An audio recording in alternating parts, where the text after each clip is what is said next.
ঢেউক্রিয়াকে যখন কি না বড় বড় জলোচ্ছ্বাস দেখা যায়, যেটাকে কি উপরের ভাষাগুলো জলোচ্ছ্বাস মানে কি সমুদ্রে যে নরমাল ঢেউ ওঠে, সমুদ্র থেকে সৃষ্টি হয় কেন? ঠিক আছে, এটা কত করবে? এটা কত করবে?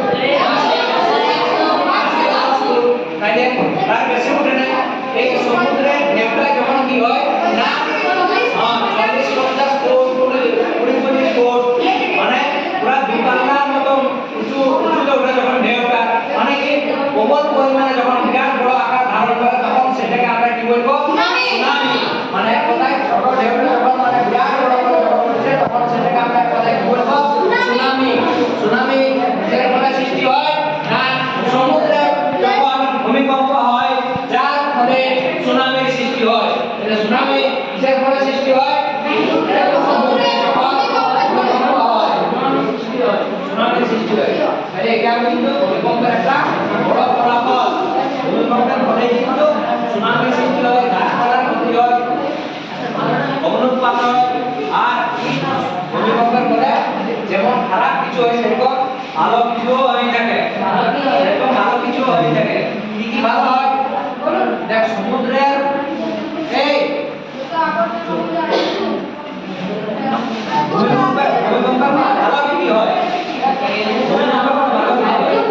চোখ অনেক সময় কি হয় ভূমিকম্পের পরে কি হয় না অনেক জায়গা উপর উঠে যায় আবার অনেক জায়গা নিচে নেমে যায়।